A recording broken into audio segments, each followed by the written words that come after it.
Buster Olney on the Diamond Factory Hotline here on Shan and RJ. Good morning, Buster. How are you? I'm doing great. Yeah, thanks for having me. To quote the great Roger Clemens, this is not my first rodeo. What are some of your very good Bochy stories you can share?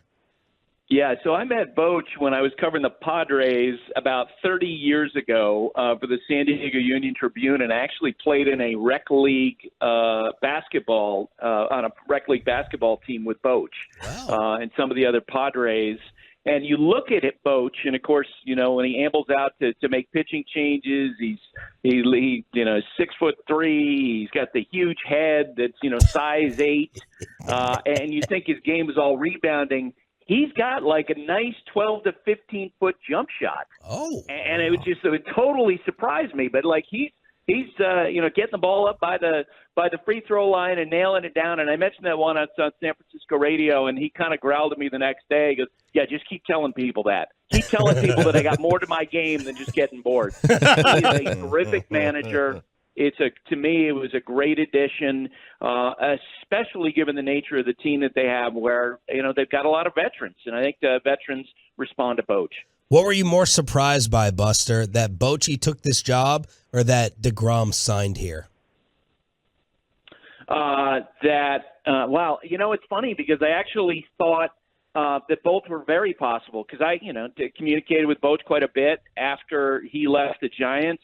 And I knew he wanted to manage, and that was really important to him. And so you knew when Chris Young, someone he knows is in charge, there was a chance he was going to land there. deGrom, absolutely, I thought he was going to wind up with the Rangers as the offseason began. I wrote a couple things last summer about how there were rumblings among folks in the Mets organization, people in the Braves organization, that he wanted to leave. Like he was kind of done with being in New York. And if he was presented with an opportunity, he would go elsewhere. I think once the Braves re-signed Charlie Morton, that largely took them out of the deGrom conversation. And then as the postseason or offseason began, among other stupid predictions that I had, I did say I thought deGrom would wind up with the Rangers because it just seemed like a great fit for him.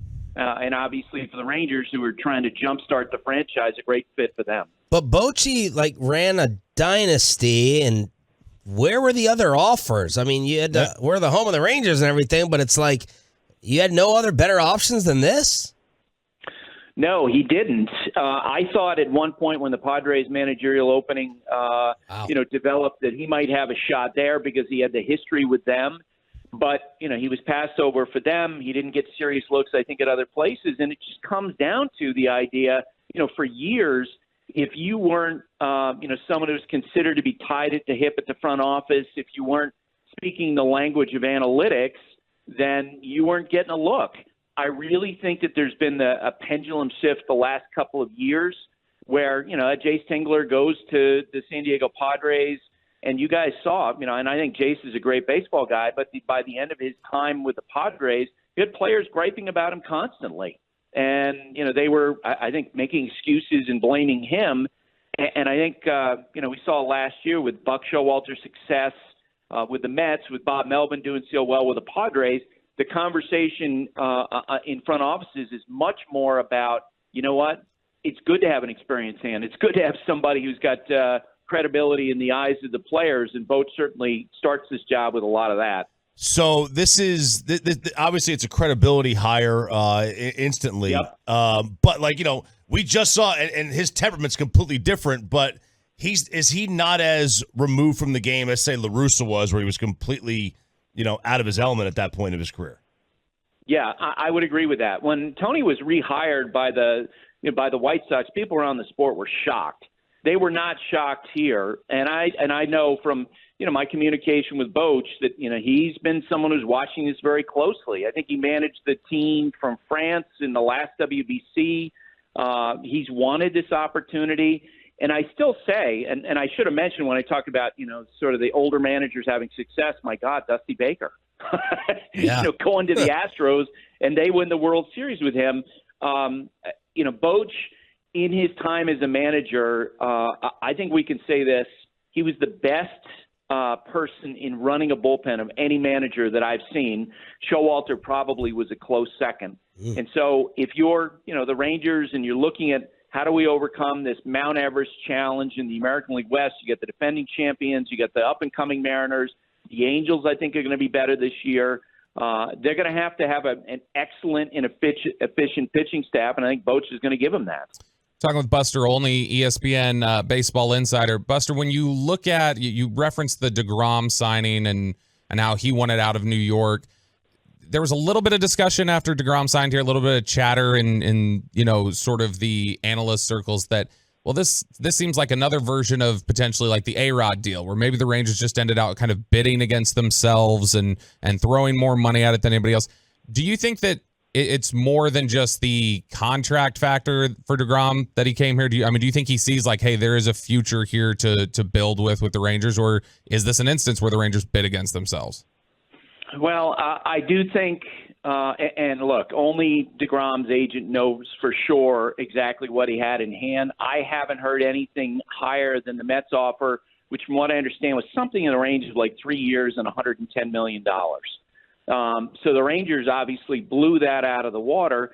But I do think the comparison with Alex Rodriguez and his contract is apt, because at that time, the only way the Rangers were going to get Alex would have been if they completely blew the field out of the water with an offer. And I think that was to some degree, that was the case with the Rangers, because, they haven't had success in recent years. It's going to be a challenge in that division. And so I think they needed to significantly outbid the field. The part that, only deGrom knows is, boy, if the offers were actually close, would he have preferred the Rangers? My sense is, from talking with Mets people, as I say, like he was, I think tired of walking into a clubhouse and having to deal with 25 idiots every day like me, with media members, where he can go to Texas and he can, it's obviously more low key. Bochy, I'm sure that he and Bochy are going to hit it off big time. I'm sure he and Chris, hit it off big time.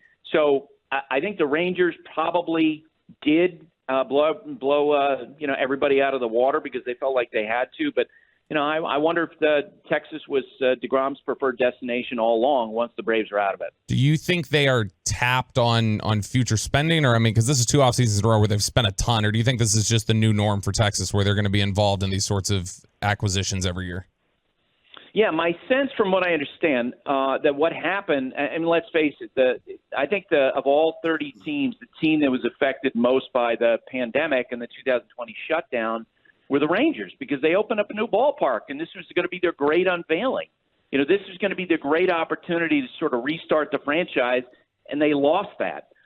From what I understand, ownership going into this offseason basically stepped up and said, look, we need to reinvigorate this franchise. And, the owner basically told Chris Young, do what you got to do.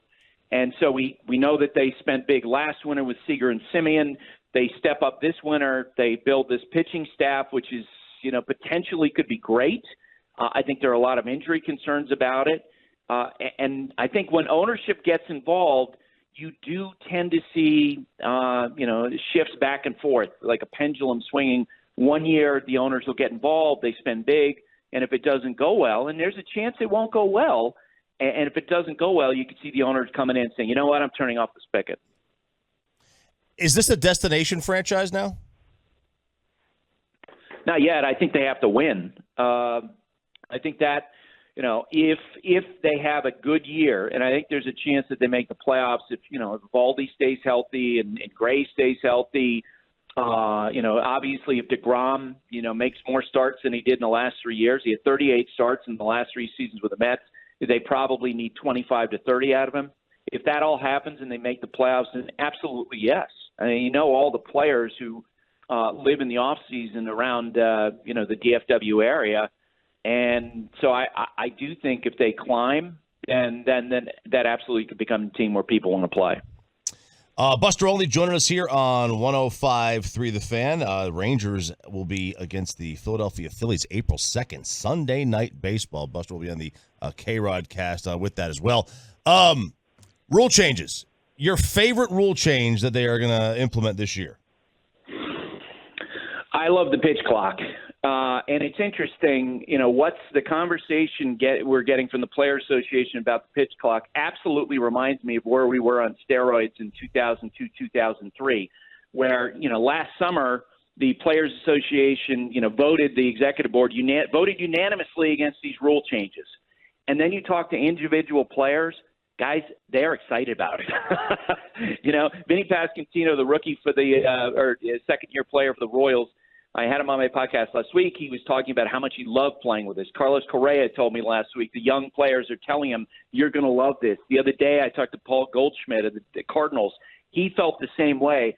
I think they all recognize that there's about 25 to 30 minutes of pure fat in every game that's generated by pitchers walking around the mound or hitters stepping out of the box. And to see the product that we're going to see once pitch clocks go into effect, I think it's going to have a dramatic impact on the pace. So, Buster, this is kind of being built up. Joey Gallo was talking about it the other day, but this is kind of like a turnaround year for baseball with the changes and more balls in play and batting averages going up and the banning of the shift and the pitch clock. Do you feel like this is a humongous momentum opportunity for baseball heading into this season? Yes, 100%. These are not, little tweaks. These are major changes. For years, the old school folks would say, hey, baseball is timeless and it's not run by a clock. Well, now it is. And you start with that change, and then the ban on defensive shifts in the infield. And then you have this rule about how many times a pitcher can step off, how many times they can throw to first base. That's all going to lead to more action on the bases. And then the larger bases themselves, which I think are, I've had managers and general managers tell me they think that the impact of that, of having what, Alex Cora, the manager of the Red Sox, refers to as the pizza box at first base, is going to lead to a lot more offense and a lot more action. Last week when Major League Baseball did a presentation, sort of rolling out these rules and trying to explain to media about the rules, they had a graphic that they determined that the in recent years had dribbled to one ball put in play every 4 minutes. They believe that with these changes, we're going to see it, one ball put in play every 2.5 minutes, every 2 minutes and 45 seconds. That's going to feel like a dramatic change. And as I told you, the players at the grassroots level, I think they're excited about it. And I think that they're going to be griping in March and April about some of these rule changes. But by the time you get to May and to June, I think the vast majority of the players will have made their adjustments. What's the next big shift on the horizon, do you think? If they've done all these sweeping changes, is there a next battle to be fought? There's no doubt about it. The question of how far they go in implementing the electronic strike zone, which is on the horizon. And I do think that probably, sometime 2024, 2025, you're going to see the implementation of a challenge system like we saw in the Florida State League at the end of last year. Each team goes into a game with 3 challenges of a ball strike call. And what that does is, it means that the umpires, generally speaking, will keep their authority that they have now. But if there's an egregious call, and you guys, like me, every game you see calls that feel like they're pivotal in a moment, the fact that those could be challenged, I think that's, that is going to be another dramatic shift. And it does feel like that baseball right now, there's more sentiment in going in that direction and maintaining all these nuanced skills of catchers, rather than going pure electronic strike zone where, the home plate umpire is merely administrating the game and no longer calling balls and strikes. I think they feel like that going to that right away is probably a bridge too far. Buster, Derek Holland just texted us while you're on and said, I may have just missed this. Did Buster say that pitchers were in favor of these changes, or is it just hitters speeding the pitchers up on the mound? No, it's funny, and Derek obviously knows much better than I do. Probably not. But I will tell you that, I will tell you that managers, pitching coaches I've talked to believe that while, for a Kenley Jansen, for a Kevin Gossman, pitchers who have these funky deliveries who take a little bit more time, there's going to be an adjustment period. But the pitching coaches and managers believe that in the end, this is going to benefit the pitchers more than the hitters, because the hitters are, going to be out of rhythm. The other day, I was in Mets camp, and Max Scherzer was throwing, a live batting practice session with the clock, And you could see, Pete Alonso, who seems to go through his plate appearances with a thought balloon over his head, and Francisco Lindor trying to keep up with, Mad Max going aggressively, staying on the mound, attack. There are a lot of managers and coaches who feel like that in the end, that part of the rule change will actually benefit the pitcher. Some of the other rule changes, the defensive shifts, are clearly going to benefit the hitters, but they think the pitchers will be in attack mode more than they've been in recent years. The Rangers are actually going to be the first Sunday night baseball broadcast this season, April 2nd, hosting the defending NL champion Phillies. Buster going to be reporting for that game, and, of course, it's going to be the return of K-Rod as well. This was just as great as we thought, man. We'd love to have you back anytime. Thank you so much, and have a great weekend. I would love to come on again. I can't wait to hear what Derek texts you next. Oh, yeah. We'll tell you the follow-up. We'll tweet it to you because he's definitely opinionated. Thank you, Buster. Oh, yeah. No doubt. See you guys.